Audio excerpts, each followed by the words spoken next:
I've often wondered if there's a special kind of training program for HOA presidents, one that specifically teaches them how to cultivate an aura of self-importance so dense it could bend light. Because let me tell you, the one I dealt with, a woman we'll call President Priscilla, was a masterclass in petty tyranny. She tried to fine me, repeatedly, for camping beside a lake she claimed was HOA common property. The kicker? It wasn't theirs. Not even close. So, what's a reasonable, mild-mannered environmental consultant with a penchant for quiet weekends by the water to do when faced with such egregious overreach? Well, naturally, I bought the entire lake and all the surrounding acreage, and then, oh boy, then I made some new rules of my own. Stick around, because this story is, frankly, certifiably nuts, and you're going to want to hear how it all went down. Before we dive in, drop a comment letting me know where you're watching from. I love seeing how far these tales of suburban warfare travel. This whole saga started, as these things often do, quite innocently. I'd bought my house in the Whispering Pines subdivision a couple of years prior. It was on the edge of the development, bordering a lovely stretch of undeveloped woodland that sloped down to a small, serene body of water known locally as Lost Man's Lake. It wasn't a grand lake, more of a large pond, really, but it was peaceful, teeming with wildlife, and, crucially, not actually part of Whispering Pines, according to the plat maps I'd reviewed before purchasing. My property line was a good 50 feet from the high water mark, separated by a strip of what appeared to be unmanaged, privately owned woodland. I'm an environmental consultant by trade, specializing in land use and ecological assessments, so poring over surveys, deeds, and GIS data is practically a hobby. I'd noted this buffer zone specifically, relieved that the HOA's tendrils didn't extend to the water itself. My first summer there, I'd take my kayak down, launch it from a little natural clearing, and spend hours paddling, fishing, or just drifting. Occasionally, I'd camp overnight. Nothing elaborate. A small tent, a little camp stove for coffee, strictly leave, no trace. I treasured those moments of solitude. The HOA, presided over by the aforementioned President Priscilla, was mostly a distant hum of busybody activity. Notices about lawn length, the approved shades of beige for mailbox posts, the seasonal wreath debacle of 22. Priscilla herself was a caricature. Mid-50s, hair sculpted into a peroxide blonde helmet that defied hurricane, force winds, always clad in aggressively bright athleisure wear that looked like it had never seen a bead of sweat, and driving a gleaming white SUV the size of a small Rhino, usually well above the posted speed limit. Her pronouncements at the rare community meetings I attended were delivered with the unwavering conviction of a Roman emperor addressing the Senate, if the Senate were mostly concerned with petunias and parking violations. I mostly kept my head down. My lawn was neat, my mailbox post was regulation beige, and my seasonal wreaths were, I hoped, deeply uncontroversial. The trouble began on a beautiful Saturday morning in early fall. I'd set up my small tent the previous evening in my usual spot by Lost Man's Lake, well away from any HOA-maintained areas. On that strip of woodland I believed to be privately owned and unassociated with Whispering Pines. I was enjoying a cup of coffee, watching the mist rise off the water, when I saw her, Priscilla, marching down the faint trail from the edge of the development, followed by her perpetually nervous-looking vice president, a thin man named Gerald, who always seemed to be apologizing for something with his entire posture. Priscilla stopped a few yards from my campsite, hands on her hips, her face a mask of affronted authority. "Mr. Henderson," she boomed, her voice echoing slightly across the water, making a family of ducks take flight. "What, precisely, do you think you're doing?" I remained seated on my camp chair, coffee cup in hand. "Good morning, Priscilla." "Gerald, I'm enjoying a cup of coffee. And the view. It's quite lovely today, isn't it?" Priscilla's eyes narrowed. "You are on HOA common property, Mr. Henderson, and you have erected an unauthorized structure. Furthermore, overnight camping is strictly prohibited by Covenant 7, subsection B, paragraph 4. She recited this like it was scripture. "Actually, Priscilla," I said, keeping my tone mild. I'm fairly certain this land isn't part of the HOA common area. My property line is back there. I gestured vaguely towards my house, and the HOA boundary, according to the official plat map, ends well before this point. Her face flushed a rather alarming shade of puce, clashing spectacularly with her neon pink jacket. Nonsense. This lake and the access to it is for the enjoyment of all Whispering Pines residents, under HOA stewardship. You can't just pitch a tent here like some sort of vagrant. Gerald winced beside her. The term vagrant seemed a bit much for a homeowner in a two-man tent with a high-end coffee press. I can assure you, I said, I'm not a vagrant, and I've reviewed the documents. This area isn't designated as HOA common land. I believe it's privately held. Priscilla scoffed, a sound like air escaping a punctured inflatable flamingo. We have maintained this access path for years. We host the annual Whispering Pines Flotilla Festival right here. Of course it's ours. You'll be receiving a formal violation notice and a fine for the unauthorized structure, and another for illegal camping. $200 each, payable within 14 days. She then turned on her heel, nearly tripping Gerald, and marched back up the path, muttering about flagrant disregard and making an example. Gerald offered me a brief, apologetic shrug before scurrying after her. I sighed, the peace of the morning thoroughly shattered. $200 each, $400 for enjoying a quiet night by a lake I was 99% sure they didn't own. This wasn't just about money. It was about the sheer, unadulterated audacity. The Whispering Pines Flotilla Festival, by the way, consisted of 3 families with inflatable rafts racing 10 yards from the shore, an event Priscilla lorded over like the admiral of a grand fleet. The maintained path was a deer trail that the HOA had once paid a kid to clear with a weed whacker about 5 years ago. This, I realized, was not something I could just let slide. This was a declaration of suburban war, and President Priscilla had severely underestimated her opponent. She thought she was dealing with just another resident she could browbeat into submission. She had no idea she was poking a bear who not only knew how to read maps but also had the patience and resources to see a fight through to its, shall we say, logical conclusion. The fine notice arrived 3 days later, on official-looking HOA letterhead, complete with blurry photos of my tent taken from a distance, presumably by a skulking Gerald. It cited the aforementioned covenants and demanded prompt payment to avoid further penalties, including, but not limited to, late fees, legal costs, and a public shaming at the next HOA meeting. Okay, it didn't say the last part, but it was heavily implied. I looked at the notice, then out my window towards the shimmering expanse of Lost Man's Lake. A small smile played on my lips. Oh, Priscilla, I thought, you have no idea what you've just started.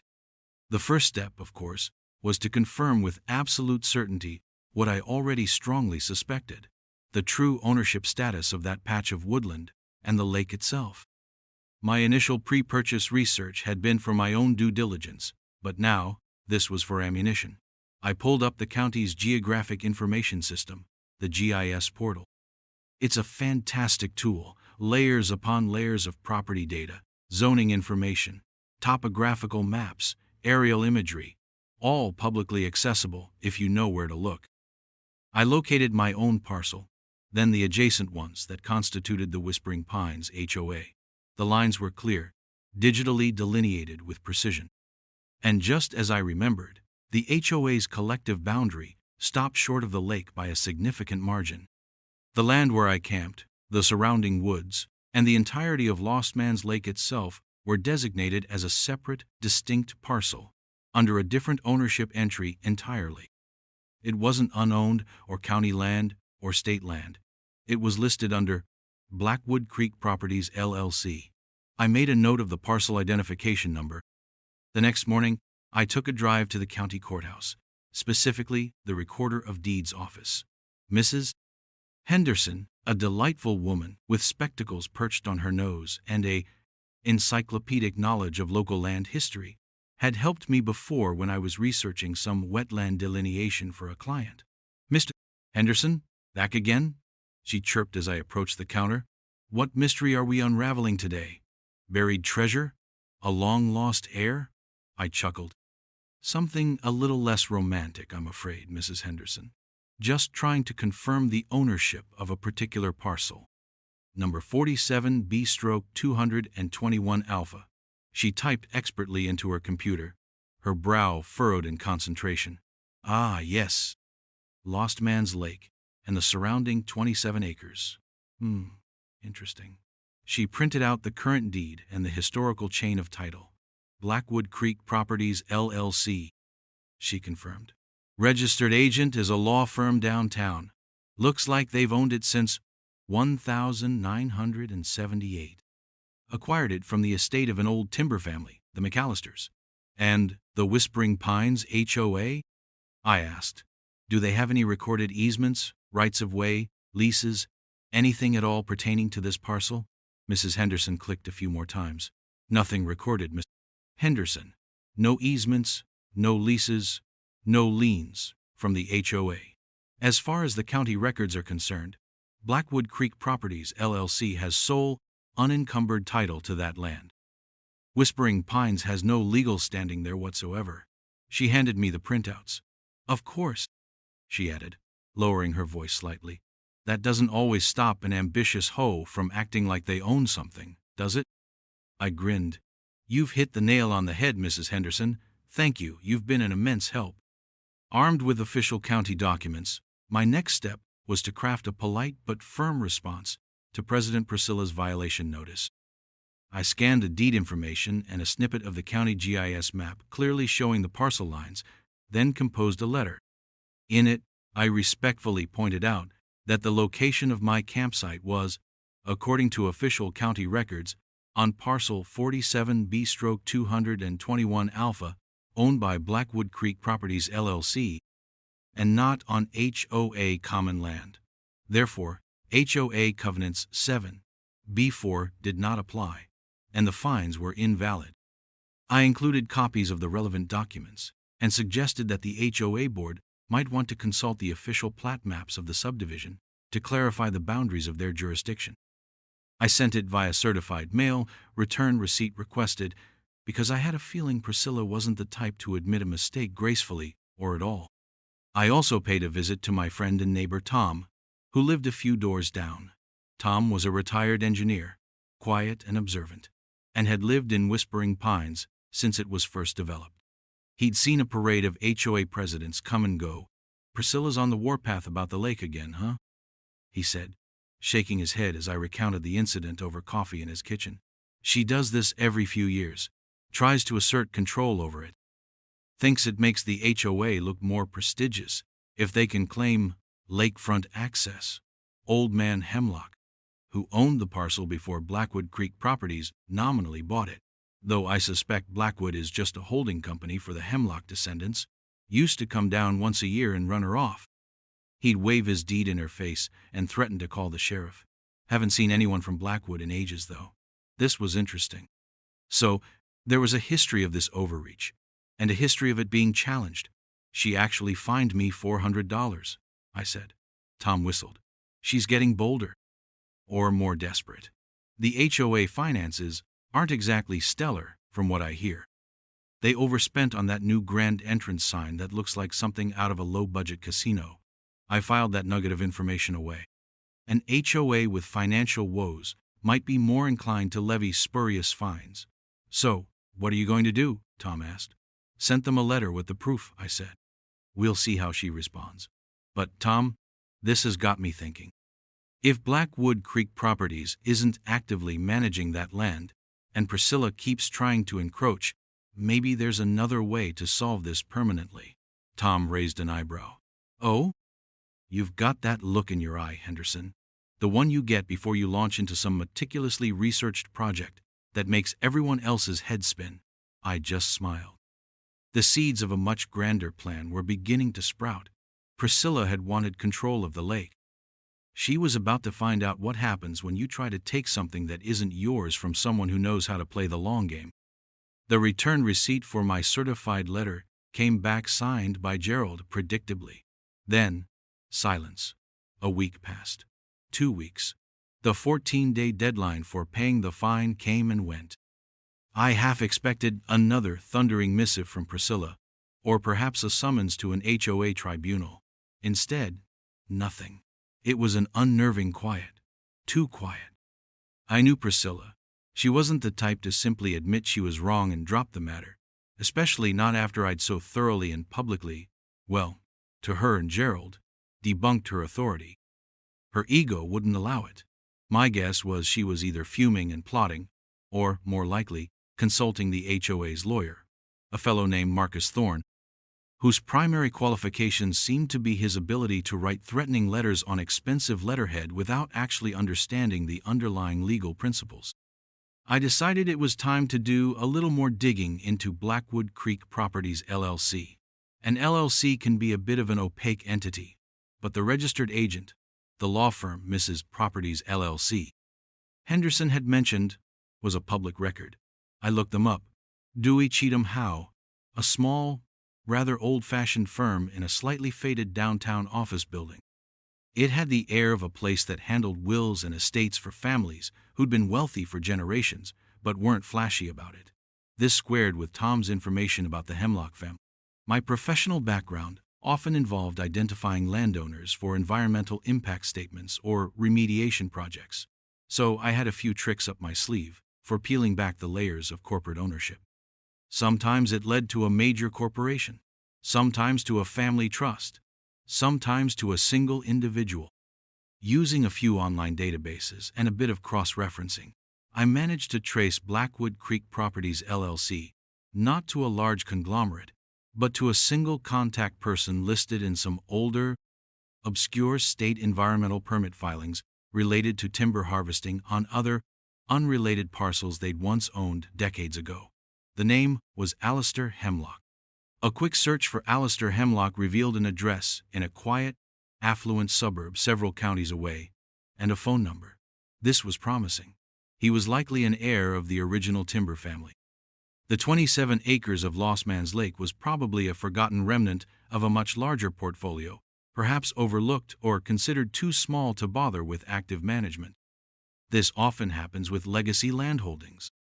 People inherit property, pay the minimal property taxes on it, year after year out of habit, or because it's bundled with other assets, but have no real connection to it, or plans for it. This parcel, with its pesky HOA neighbor, might even be considered a nuisance by its current owner. I debated my next move. I could simply wait for Priscilla's next salvo, or I could be proactive. The thought that had been percolating since my conversation with Tom began to solidify into a concrete idea. What if I could just buy it? The whole parcel, the lake, the woods, everything. It would solve the Priscilla problem permanently. No more arguments about where the HOA's authority began or ended. It would be my land, period. Plus, selfishly, I loved that little lake. The thought of owning it, of being its steward, of ensuring it remained a quiet, natural sanctuary, was incredibly appealing. It was a bold idea, potentially expensive, but the satisfaction? Priceless. I decided to make the call. I rehearsed what I would say. I didn't want to sound like a developer looking to pave it over, nor did I want to sound like a crank complaining about the local HOA, at least not initially. I wanted to sound like a responsible neighbor with a genuine interest in the property. I dialed the number for Alistair Hemlock. It rang 3 times. Then an elderly, slightly reedy voice answered. "Hello? Mr. Alistair Hemlock?" I asked. "Speaking. Who is this?" "Good afternoon, Mr. Hemlock. My name is James Henderson. I'm a resident of the Whispering Pines subdivision, which, as you may know, abuts a 27-acre parcel your LLC, Blackwood Creek Properties, owns, the one that includes Lost Man's Lake." There was a pause. Lost Man's Lake? Yes, I believe I recall that one. A small piece, isn't it? Haven't thought about it in years. What can I do for you, Mr. Henderson? His tone wasn't unfriendly, just distant, like someone trying to remember a half-forgotten dream. "Well, Mr. Hemlock," I began, "I live adjacent to it, and I've come to appreciate its natural beauty very much. I was wondering if Blackwood Creek Properties had any long-term plans for the parcel, or if, perhaps, you might ever consider selling it. Another pause. Longer this time. I could hear the faint ticking of a clock in the background. Selling it? He mused. Truth be told, Mr. Henderson, it's mostly just a line item on the property tax bill each year. My father acquired it decades ago, part of a larger timber tract. This bit was too swampy around the edges for good logging, so it just sat. We've sold off most of the other holdings. This one, well, it's a bit of an orphan. Why do you ask? Are you a developer? No, sir, not at all, I said quickly. I'm an environmental consultant. My interest is primarily in preserving its current state. It's a lovely natural area. And to be perfectly frank, the local HOA sometimes gets a bit ambitious in assuming it has some jurisdiction over it, which I imagine could be a nuisance if one were trying to manage it from afar. A dry chuckle came down the line. Ah, an ambitious HOA, you say? Yes, I believe my father had a few run-ins with them back in the day. Called them the Busybody Brigade. So, you're not looking to put up condos or a shopping mall? Absolutely not, I affirmed. My primary motivation would be to ensure it remains undeveloped and to have clear, undisputed private ownership to prevent any further confusion with the HOA. And of course, for my own quiet enjoyment. Mr. Hemlock was silent for a moment. You know, Mr. Henderson, he said finally, my children have no interest in these small leftover parcels. It's probably time we divested ourselves of it fully. If you were to make a reasonable offer, I'd be inclined to present it to the other family members who technically share ownership through the LLC. We're not looking to make a fortune on it. We'd be more interested in a quick, clean sale to someone who appreciates the land for what it is. My heart did a little leap. This was going better than I could have hoped. I'd be very interested in discussing a reasonable offer, Mr. Hemlock, I said, trying to keep the excitement out of my voice. Perhaps you have a figure in mind, or I could have an appraisal done. An appraisal might be a good idea just for form's sake, he said. Get a fair market value, nothing too elaborate. Then send us a proposal. I'll be honest, if it covers the back taxes we've likely accrued some liability on and gives us a little something for our trouble, we'd probably say yes. It's more of a headache than an asset at this point, especially if that HOA is still stirring the pot. We talked for a few more minutes. He seemed like a decent, pragmatic old gentleman, tired of dealing with the remnants of his family's once vast business. He gave me the contact information for the LLC's lawyer, the one at Dewey, Cheatham, Howe, and said to direct any formal offer through them. As I hung up, I felt a surge of adrenaline. This was really happening. I was going to buy a lake. The first thing I did was call a reputable local appraiser who specialized in undeveloped land. I explained the situation, emphasizing I needed a fair market valuation, not an inflated one. He said he could get it done within a week. Next, I reviewed my finances. Buying 27 acres, even if it was somewhat neglected land, wasn't going to be cheap. But I had some investments I could liquidate, and my mortgage was manageable. This wasn't just an impulse buy. It was an investment in my peace of mind, a permanent solution to a recurring annoyance, and, honestly, the ultimate, albeit expensive, form of pro-revenge. Priscilla wanted to control the lake. I was going to own it. The appraiser came back with a figure that was, thankfully, within the realm of possibility. It wasn't insignificant, but it wasn't astronomical either. The land's limited development potential due to wetlands and access issues kept the price reasonable for its acreage. I drafted a formal offer letter, addressing it to Blackwood Creek Properties LLC, care of Dewey, Cheatham, Howe. My offer was slightly above the appraised value, just enough to make it attractive for a quick, hassle-free sale, and I stated my intention for a cash purchase with a swift closing. I sent it off, again via certified mail, and then the waiting began. This waiting was different from the silence from Priscilla. This was an eager anticipation. Meanwhile, life in Whispering Pines continued. I received another letter from the HOA. This one wasn't from Priscilla directly, but from Marcus Thorne, the HOA attorney. It was a masterpiece of bluster and veiled threats. It acknowledged my letter but dismissed my claims about the property boundary as unsubstantiated and self-serving. It stated that the HOA had a long-standing prescriptive easement over the lake access due to their continuous and notorious maintenance and use of the pathway and lakeshore for community events like the annual Flotilla Festival. Therefore, my camping was still a violation. The fine stood, and if I didn't pay up, they would explore all available legal remedies, including, but not limited to, placing a lien on my property. A prescriptive easement? That was a bold claim. To establish one, they'd need to prove continuous, open, notorious, and hostile use for a statutory period, usually many years, varying by state, without the owner's permission. Given Alistair Hemlock's father used to run them off, and the maintenance was sporadic at best, I doubted they could meet that high bar. But it showed Priscilla wasn't backing down. She was doubling down, bringing in the legal muscle, however incompetent. I chuckled. A lien on my property for camping on land they didn't own and were now trying to claim via a dubious prescriptive easement? This was getting good. I decided not to respond to Thorne's letter immediately. Why engage in a pointless legal debate when a much bigger chess move was in play? Let them think they were winning the skirmish. I was focused on winning the war.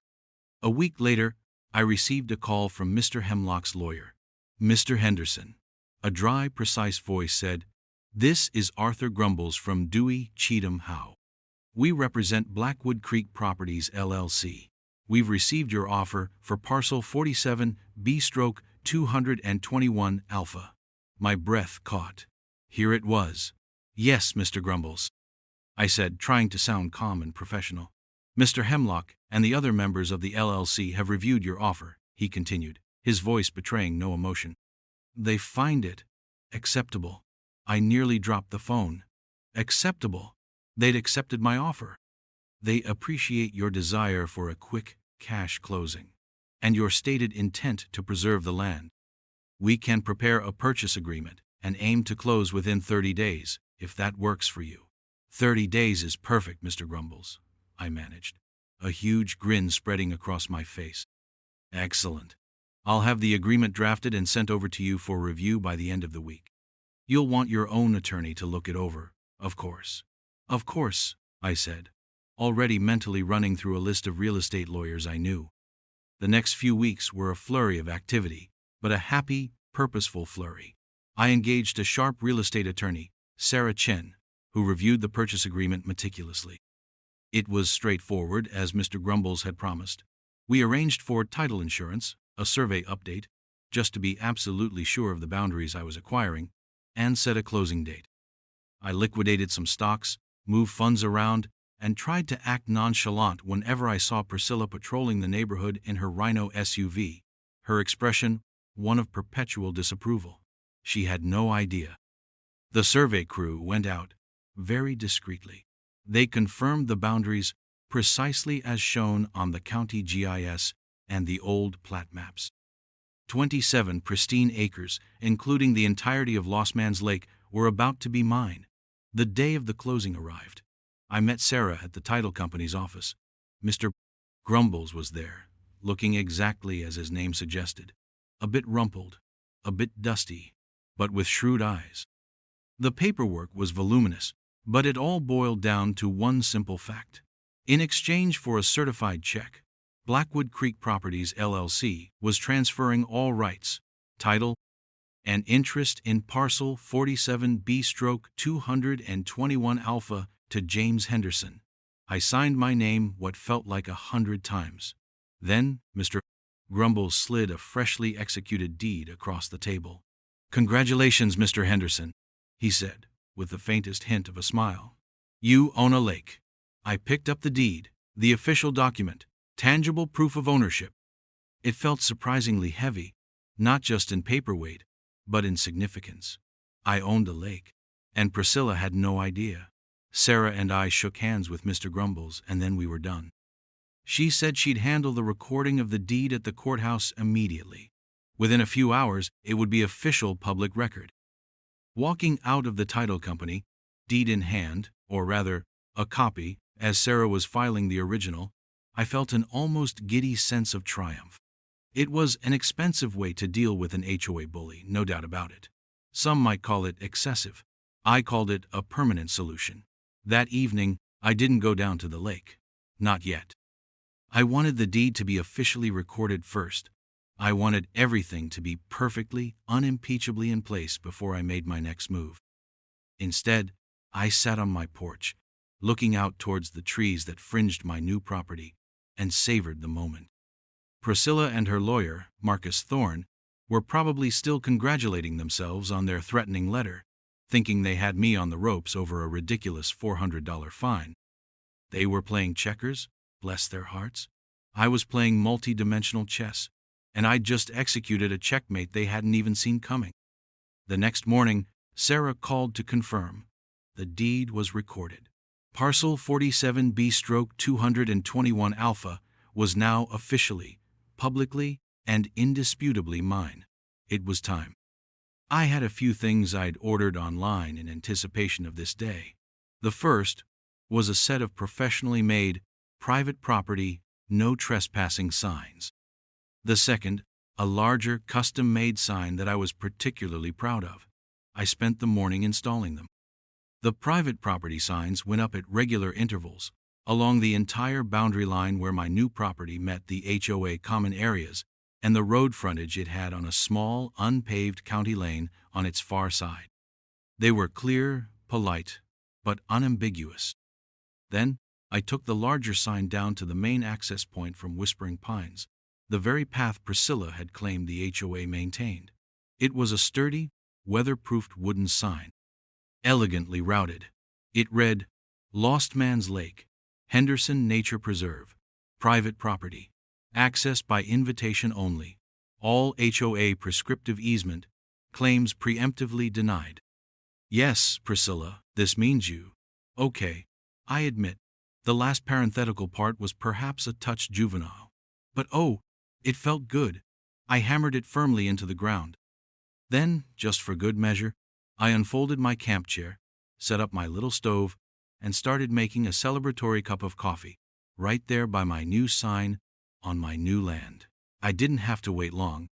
It was a Saturday, prime Priscilla patrolling time. Sure enough, within the hour, the white Rhino SUV came trundling down the HOA path as far as it could go, stopping abruptly when Priscilla spotted my new signage. She emerged from the vehicle, her face a thundercloud. Gerald, looking even more miserable than usual, trailed behind her. Henderson! She shrieked, her voice cracking with indignation. What is the meaning of this? You can't put these signs up. This is HOA property. We have a prescriptive easement. Our lawyer told you. She was practically vibrating with rage. Her eyes fell on the custom sign, and she read it. Her jaw, already tight, somehow managed to clench even further. The reference to her name seemed to particularly incense her. This is an outrage, an affront. You are in direct violation of everything. I sipped my coffee calmly. Good morning, Priscilla. Gerald, lovely day, isn't it? To answer your question, this is my property. All 27 acres of it. Bought and paid for. The deed was recorded yesterday morning at the county courthouse. Parcel 47B/221 Alpha, now proudly owned by James Henderson. So, you see, your prescriptive easement claim, which was dubious to begin with, is now entirely moot, as any such prior hostile use is extinguished by the change in ownership to someone who is most definitely not granting permission. In fact, I am explicitly denying any and all access to members of the Whispering Pines HOA board acting in their official capacity, and indeed to anyone who isn't personally invited by me. I gave her my most pleasant smile. Priscilla stared at me, then at the sign, then back at me. Her mouth opened and closed a few times, like a beached fish. Gerald looked like he wanted the earth to swallow him whole. You bought it? She finally stammered, disbelief warring with fury in her eyes. The whole thing? The lake? The whole kit and caboodle, I confirmed cheerfully. Lake, trees, squirrels, the works. it's all mine. Which means, unfortunately, that your flotilla festival will need to find a new venue, unless you'd like to submit a formal rental application, which, I must warn you, will be subject to rather stringent environmental impact assessments and a hefty fee. The color drained from Priscilla's face, then rushed back in a tide of crimson. You can't do this. The community, the residents, they have a right to access this lake. Actually, they don't, I corrected gently. They never did, not legally. Your HOA just pretended they did. And now I, the actual bona fide, deed-holding owner, am saying this is private property. Trespassers will be prosecuted. And just so we're clear, that includes HOA presidents who ignore clearly posted signage. I gestured towards my new signs. Gerald was now actively trying to edge behind Priscilla as if using her as a human shield. Priscilla, for perhaps the first time since I'd known her, seemed genuinely speechless. She sputtered, pointed a trembling finger at me, then at the sign, then back at me. Words failed her. Finally, she let out a strangled yelp of frustration, spun on her heel, a maneuver she was getting quite good at, and stomped back to her SUV, slamming the door so hard I thought the window might shatter. Gerald threw me a look that was equal parts terror and, I thought, a tiny glimmer of grudging admiration, before scurrying after her. The Rhino SUV reversed at speed, spewing gravel, and disappeared up the path. I took another sip of coffee. It was, without a doubt, the most delicious cup of coffee I had ever tasted. The quiet that descended over Lost Man's Lake was profound, broken only by the chirping of birds and the gentle lapping of water against the shore. My shore. The fallout was, as they say, spectacular. News of my acquisition and the subsequent banning of HOA official business on my lake spread through Whispering Pines like wildfire. I hadn't intended for the parenthetical on the sign to become legendary, but it did. Apparently, several neighbors had witnessed Priscilla's meltdown from a discreet distance and recounted it with great relish. For the next few days, I saw a lot of curious dog walkers and joggers taking slightly longer routes that passed by the edge of my new property, peering at the signs, some with amusement, others with what looked like disapproval. The HOA board, predictably, went into emergency session. I wasn't privy to the details, of course, but the rumors were juicy. Marcus Thorne, the HOA lawyer, was apparently summoned and subjected to a rather intense grilling about how he'd missed the fact that the land was for sale, or how his brilliant, prescriptive easement strategy had been so utterly torpedoed. Thorne, in turn, apparently blamed Priscilla for providing him with inaccurate information and for her aggressive and legally untenable posturing. The HOA's next newsletter, which usually focused on lawn care tips and reminders about trash can etiquette, was conspicuously silent on the matter of Lost Man's Lake. The annual Flotilla Festival was quietly canceled, citing unforeseen logistical challenges. Priscilla herself became a much rarer sight. Her Rhino SUV was no longer a constant presence, patrolling the streets. When she was seen, she looked deflated. Her peroxide helmet seemed to droop a little, her neon athleisure wear less vibrant. The aura of absolute authority had been visibly punctured. There were, of course, some grumblers. A few die-hard Priscilla loyalists, or perhaps just residents who genuinely believed the HOA had some divine right to the lake, muttered about my selfishness and anti-community actions. One particularly aggrieved individual, a crony of Priscilla's named Agnes, who was notorious for reporting people for having bird feeders that attracted the wrong kind of birds, tried to accost me while I was getting my mail. "You had no right," she declared, her voice trembling with indignation. "That lake belongs to all of us." "Actually, Agnes," I said calmly, holding up a metaphorical copy of my deed, "it belongs to me. Check the county records, public information." She huffed and puffed but eventually retreated, muttering about new money and destroying traditions. The tradition, as far as I could tell, was Priscilla bullying people and the HOA overreaching its authority. But for every grumbler, there were 2 or 3 residents who privately, and sometimes publicly, expressed their support, or at least their amusement. Tom, my engineer neighbor, was particularly delighted. "Best $400 fine you never paid, eh, Henderson?" he chuckled, slapping me on the back. "You've done this community a service, whether they all realize it or not." Priscilla needed to be taken down a peg, or 10. Several other neighbors stopped by to thank me, sharing their own stories of petty run-ins with Priscilla and the board. It turned out I wasn't the only one who had chafed under her reign. The fines against me were, naturally, dropped. I received a curt one-sentence letter from Marcus Thorne, stating that, due to a re-evaluation of the property boundaries, the violation notices were rescinded. No apology, of course. That would have been too much to ask. I framed that letter and hung it in my office, right next to a beautiful panoramic photo I took of Lost Man's Lake from my favorite camping spot, now my permanent private camping spot.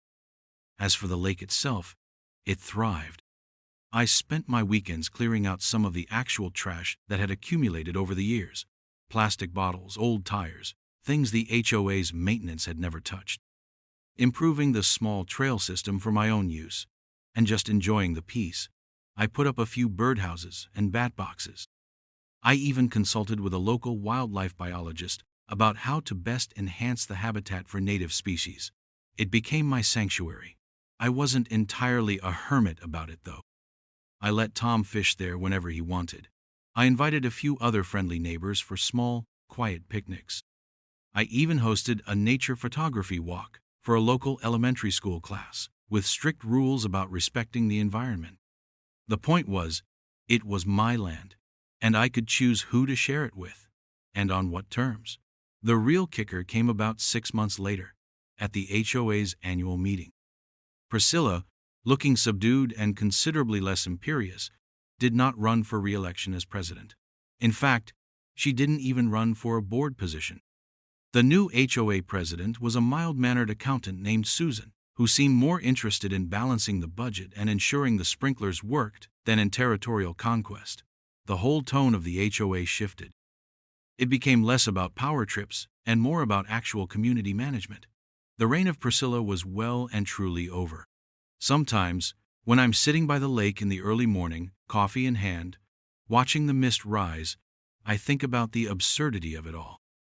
How a ridiculous, trumped-up fine for camping led to me owning 27 acres of beautiful wilderness. It was an extreme response, yes, but it was also an effective one. It wasn't just about revenge, though I'll admit the satisfaction of seeing Priscilla's face when she read that sign was a significant bonus. It was about standing up to a bully, about defending my rights, and ultimately, about protecting a little piece of nature that was being used as a pawn in someone's ego trip. And you know what?